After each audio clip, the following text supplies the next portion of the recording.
The book we're talking about today is called Switch, which means to change in an instant. It's a book that teaches us how to change our behaviors and habits. There are two authors. One is Chip Heath, a professor of organizational behavior at Stanford Graduate School of Business, and the other is his brother, a researcher at Harvard Business School. You've probably had this feeling. When we want to change some common life habits, we understand the principles and methods, but we just can't do it. Take losing weight, for example. Everyone knows you need to eat less and exercise more to control your mouth and move your legs. But when delicious food is right in front of them, most people can't resist having a big meal, telling themselves they'll lose weight after they're full. And when it's time to go for a run, that lazy bug inside us wakes up and we procrastinate, putting it off until tomorrow, or consider studying. Everyone knows that persisting in reading and taking notes every day can make you smarter, but other things always seem much more important. All sorts of things compete for our attention, so very few people can stick with it. You see, when you face a specific situation, even if you know the method of deliberate practice, the 10,000-hour rule, or the 21-day habit formation theory, it's useless. You just don't do it. This is for changing personal habits, which is usually very difficult. To change the behavioral habits of a group of people within an organization is even harder. If you are the top leader of a company, it's a bit easier. You can use the carrot and stick approach, offering benefits on one hand and punishments on the other. But what if you have no status or real power in a company and you want to promote a change or advance a project? That is incredibly difficult, because while everyone wants to change, no one wants to be changed. Imagine another scenario. You are placed in a completely unfamiliar environment, say a small village in Vietnam. Your task is to change the local people's dietary habits. What would you do? You don't know anyone and have no resources to use. You might think this task is simply impossible. It seems that making a long-term change to a certain behavior is not an easy task. But then again, although change is difficult, it's not impossible. You have surely seen people who have successfully lost weight, and you must have people around you who are continuous learners. You also often see self-made entrepreneurs in the news. How do they do it? Are they simply more strong-willed or determined than the average person? The authors of this book, the Heath brothers, found that this is not the case at all. The situations where change happens all follow a specific pattern. In this book, the authors summarize a methodology for us. It can be summed up in 3 steps: direct the rider, motivate the elephant, and shape the path. Now let's look at how to implement these 3 steps. To understand these 3 steps, we must first understand a psychological model called the elephant and the rider. This model compares our emotional side to an elephant and our rational side to the rider on the elephant's back. Inside each of our brains, there is an elephant walking slowly with a small rider holding a whip sitting on top. You might ask, why not a horse? After all, we are more familiar with horse riding. This is because a rider has a high degree of control over a horse. If you are skilled, you can make the horse go wherever you want. But an elephant is different. A rider's control over an elephant is actually not very strong. After all, an elephant typically weighs around 6 tons, and a person is tiny in comparison. If the rider wants the elephant to move, they have to put in a lot of effort, coaxing it along. If the elephant simply doesn't want to move, there's nothing the rider can do. Even whipping it is useless. It's like people addicted to video games.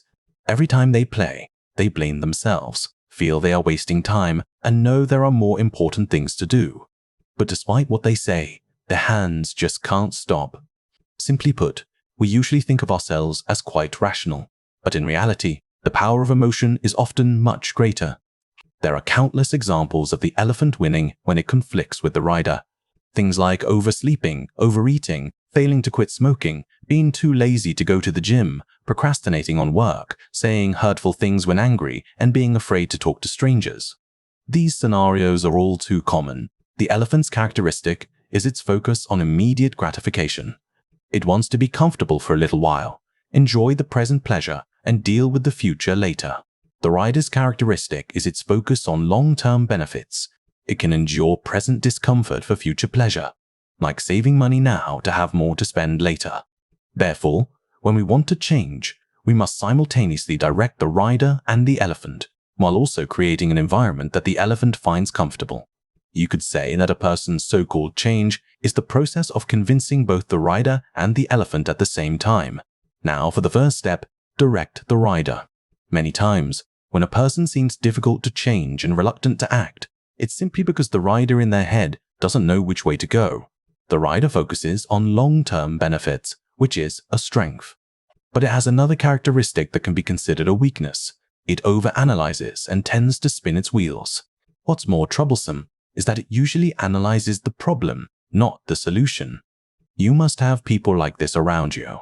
When faced with a new problem, their first reaction is to list a pile of difficulties, but never mention a way to solve it. When there are too many choices and no concrete steps, the rider tends not to act. So what should we do? The author proposes a method: find the bright spots. Here, bright spots means role models or successful examples. For instance, the book gives an example of a young man named Jerry, a staff member of an international charity organization. Jerry was given a mission to go to Vietnam and improve the malnutrition problem among local children within 6 months. He didn't speak Vietnamese, knew no one there, and had no resources. His first step was just like anyone else's. He consulted a large amount of material to understand the local situation. The result of his research was that the local sanitation was extremely poor. Drinking water was scarce, food was insufficient, and the locals paid no attention to nutritional balance. This analysis seems correct, but you'll notice it's all correct nonsense. These are obvious facts, and solving these problems is the president's job. He didn't have those resources, and he only had 6 months. What was he to do? Later, Jerry came up with a solution. First, he visited the local villagers, investigated the actual situation of each family in his area, and measured the height and weight of the children, organizing this data. Then, he looked for the bright spots among these families. For example, he found that some families were dirt poor, but their children were healthier than others.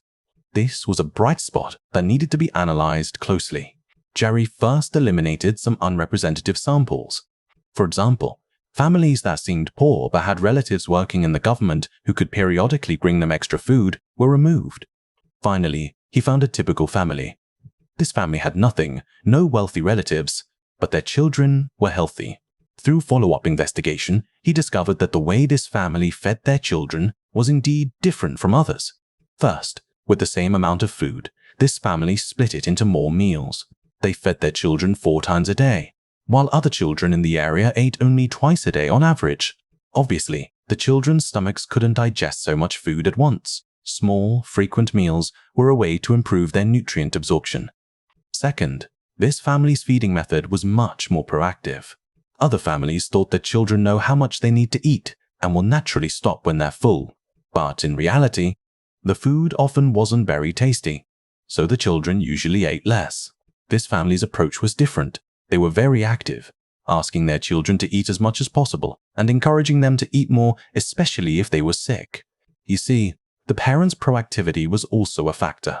Finally, he found that although this family was poor, their food variety was quite rich. The parents would catch small shrimp and crabs from the rice paddies and add them to the rice, along with some wild vegetables. These shrimp, crabs, and vegetables were usually considered inferior ingredients by the locals, who looked down on them and wouldn't eat them. But these things happened to provide the children with sufficient protein and vitamins, so their nutrition was more balanced. After finding this bright spot, it could be promoted.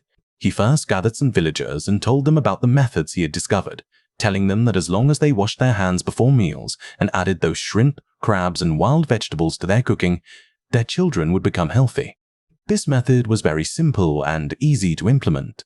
Most importantly, it was a local method that required no extra expense, so it was quickly accepted by the locals. The nutritional level of the local children improved significantly.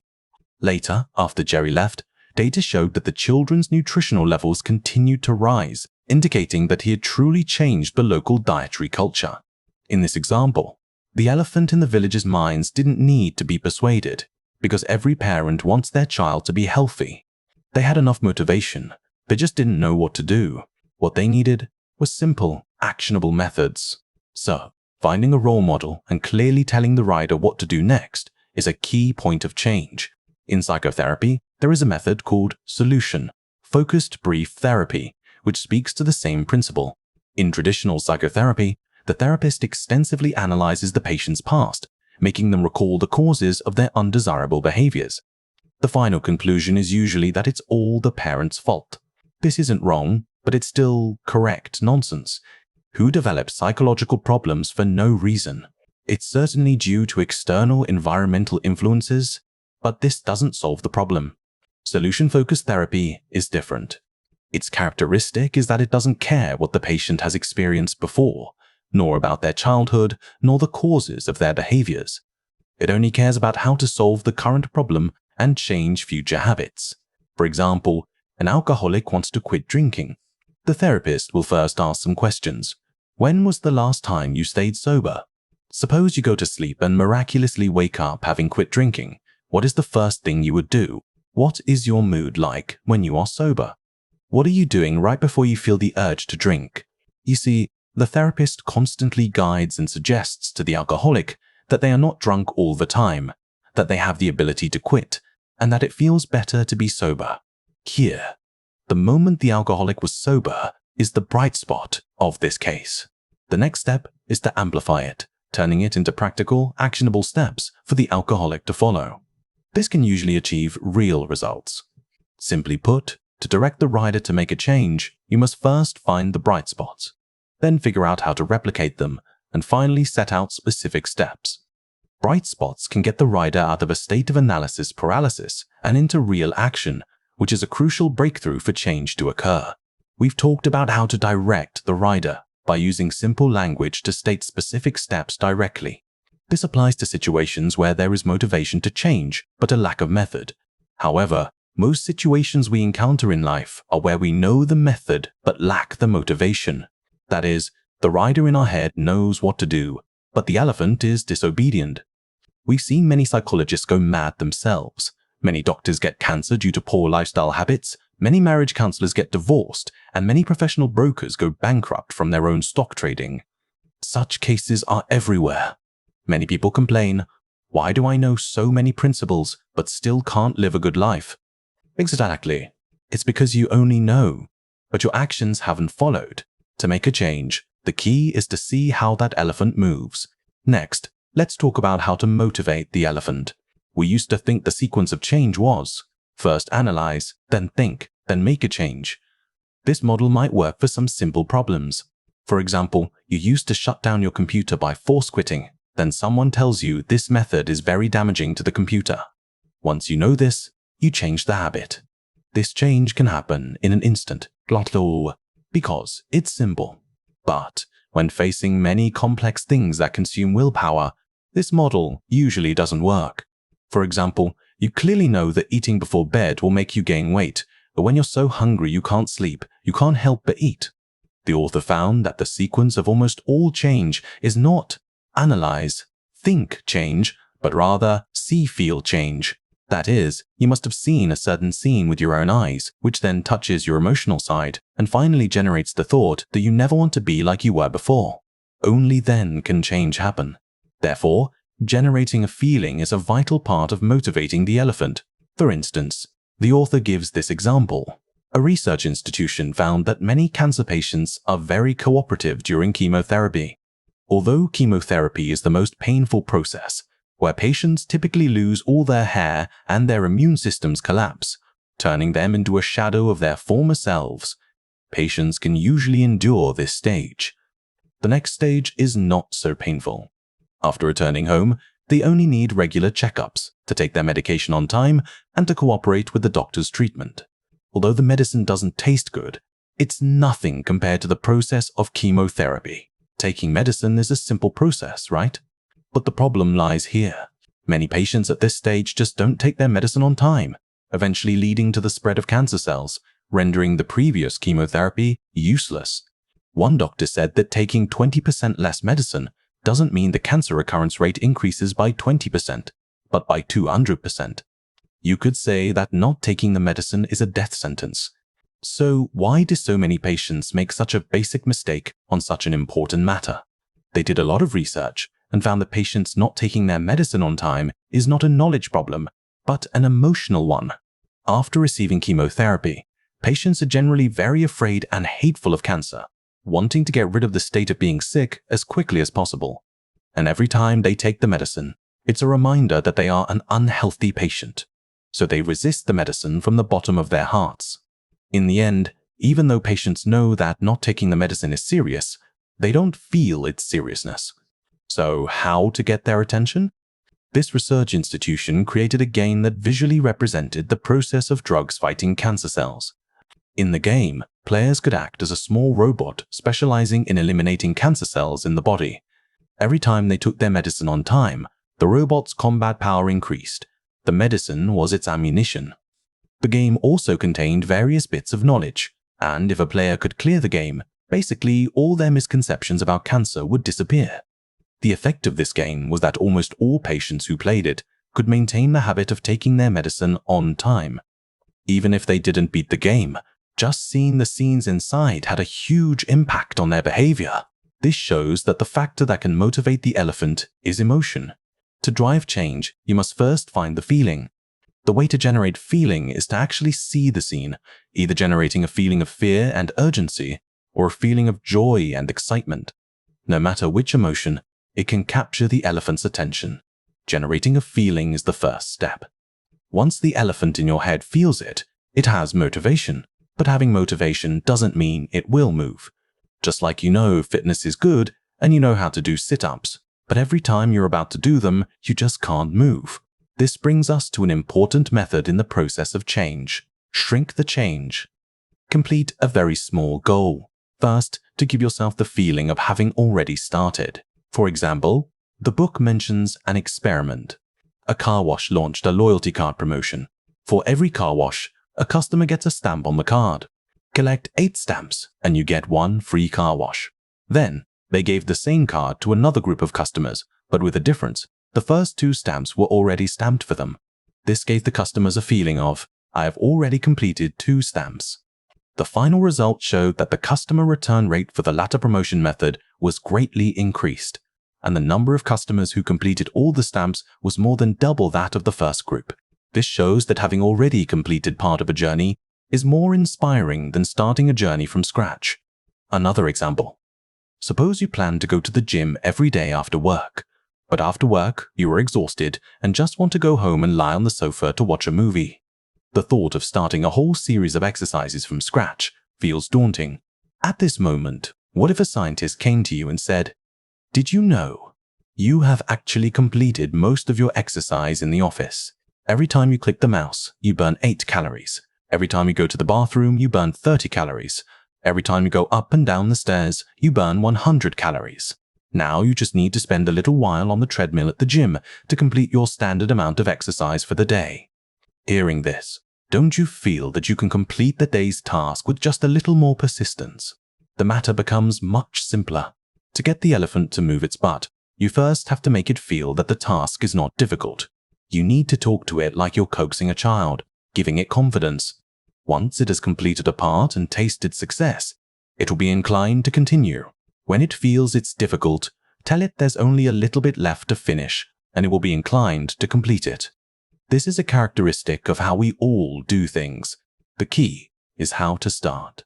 Never try to make the elephant sprint from the very beginning. That will scare it. So, shrinking the change is an important method. We've discussed how to direct the rider and how to motivate the elephant. The rider needs direction, and the elephant needs motivation. Motivation comes from feeling, and it also comes from confidence. But sometimes in life, you encounter situations where even a very anxious and lost driver will stop at a red light. This is the power of the environment. If we want to consolidate the results of change so that we don't easily revert to the original state, we also need to shape the path. We can think of the path as a slope. You need to remove obstacles from the slope. Place a banana every so often on the slope and plant flags on the side to constantly tell the elephant how far it is from the finish line. Then you give the elephant a push on the slope and it will follow this path on its own. Simply put, it's about designing an environment that makes the right behavior easier to occur and the wrong behavior harder to occur. Our lives are full of such setups. For example, there are speed bumps on the roads near schools. Supermarkets place their most profitable products at the customer's eye level. Companies remove partitions between workstations to facilitate communication.